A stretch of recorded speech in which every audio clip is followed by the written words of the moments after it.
But the problems we must confront are not only found in Ferguson. The issues raised in Missouri are not unique to that state or to that small city. We are dealing with concerns that are truly national in scope and that threaten the entire nation.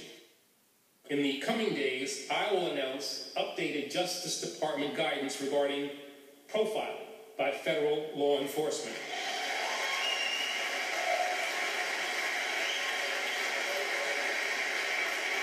This will institute rigorous new standards and robust safeguards to help end racial profiling once and for all.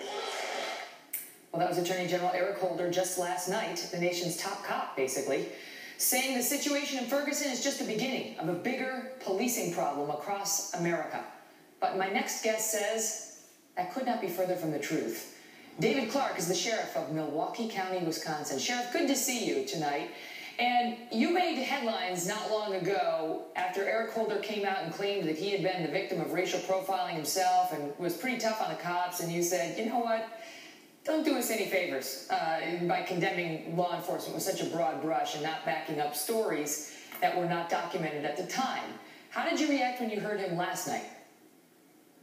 Well, Megyn, first of all, it's a pleasure to be on with you. And I was willing to give Eric Holder a do-over after his initial stumbling out of the gate, throwing law enforcement officers under the bus in the days following the tragic shooting of Mike Brown by a Ferguson police officer. But he comes out again yesterday and he doubled down. And then I became disgusted. He comes out with these scurrilous claims, you know, that law enforcement officers hit the streets every day with some nefarious intent in their heart to deny people their constitutional civil rights and indiscriminately just, you know, shoot black males as if it were some sort of sport. I think that's irresponsible for a person in a position that he holds, you know, as you indicated, the top cop. But apparently he's abandoned his duty, really, to be impartial in this stuff, to keep his powder dry. Let evidence. He knows how how due process works. He knows what justice is, what it's supposed to look like anyway. And he claims he wants justice for all, but apparently he doesn't want justice for the police officers. What do you make of the racial divide on what's happened in Ferguson, with only 9% of African Americans supporting the grand jury's determination not to indict this officer? And you know, at the start of the show, I interviewed a member of the Congressional Black Caucus, and his group had come out and said that this grand jury's determination shows that black lives have no value in America and law enforcement can kill black teens with impunity. Garbage, Megyn, garbage. And I heard some of the exchange between you and the congressman, and quite frankly, you were wasting your breath in trying to reason with him. He knows better, but you know, he's caught up in the emotion of this thing. When he makes statements like that, or when the Congressional Black Caucus does, that black lives don't matter, I reject that sort of thing. Now look, race is an explosive issue in this country. It has been for a long time. I don't know if it's going to get better, but it was improving. There's just no doubt about that. Anybody that would deny that is not living in reality. But that wound has been opened again. And some of it is because of the divisive politics that the White House has been playing.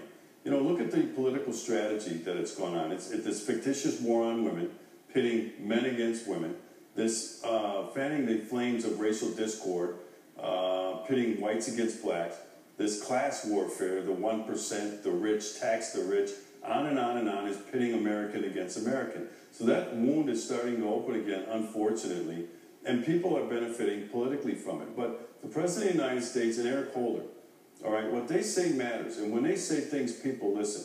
These are smart men. They know that words matter, and they know they need to choose their words carefully, because when they speak, they need to speak for all Americans. But what I've heard over the last couple of months since the Ferguson incident is that these two men have taken sides. That's not healthy for the American people. Still, when you see what's happening in Ferguson, and you see, you know, the riots on the street, and looting and arson, and in response to this grand jury decision, and I will grant you that, you know, the story being told on a lot of news channels and by a lot of folks like Al Sharpton is extremely one-sided. They don't bother to give the officer his due. But still, there's clearly strong anger. There's anger in some of these communities. What explains that? Well, a lot. First of all, the rioting that went on. Look, if people are frustrated and angry, they have to find a more socially acceptable way to deal with that anger and frustration. But let's look at some of the things that give rise to that anger. People can't find meaningful work, all right? People have to send their kids to failing schools. People are living in entrenched poverty and crime-ridden neighborhoods.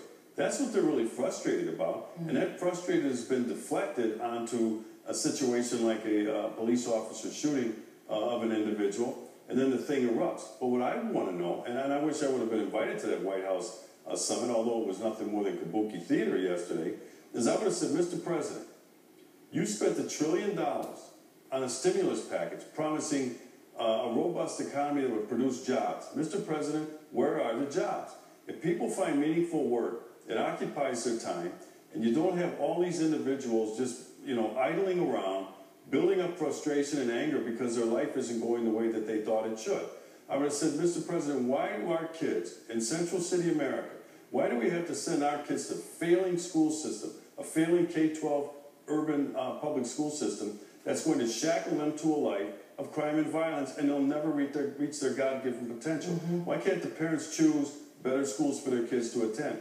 Why do you continue, Mr. President, to support anti-poverty programs and initiatives that have worsened poverty over the last 50, 60 years? It hasn't gotten better. If you want to do us a favor at the local level, why don't you issue an executive order calling for an audit of every anti-poverty agency and initiative of America, and let's stop propping up this welfare state that has done nothing more than hook these individuals living in these American ghettos on the high of handouts. Sheriff, what do you think of, Al Sharpton and so on? Do you think he is well-meaning? Not at all. He's self-serving. He's exploiting a situation, but that's his shtick. Megyn, you know that. He's a provocateur. Al Sharpton is a charlatan, all right? And I would question, I saw the comment he made, I think it was last week, where he said he's an advisor to President Obama. I have a lot of respect for the office of president. I have a lot of respect for the person that holds that office. But I'd have to question the judgment of anybody who would take advice from Al Sharpton. Al Sharpton, when he shows up, nothing good ever results. Last question. You're the sheriff in Milwaukee County. Do you have any aspirations toward higher office? No, Megyn. I'm happy to serve in this capacity here in Milwaukee County, but I never say never. I take life one day at a time, and we'll see what the horizon looks like, and we'll take it from there. Something tells me we have not heard the last of you, Sheriff. Thanks for coming on. It's my pleasure. All the best. Well, it was a massive hack attack on Sony Pictures, and now North Korea is at the top of the suspect list. Up next, why the FBI has now issued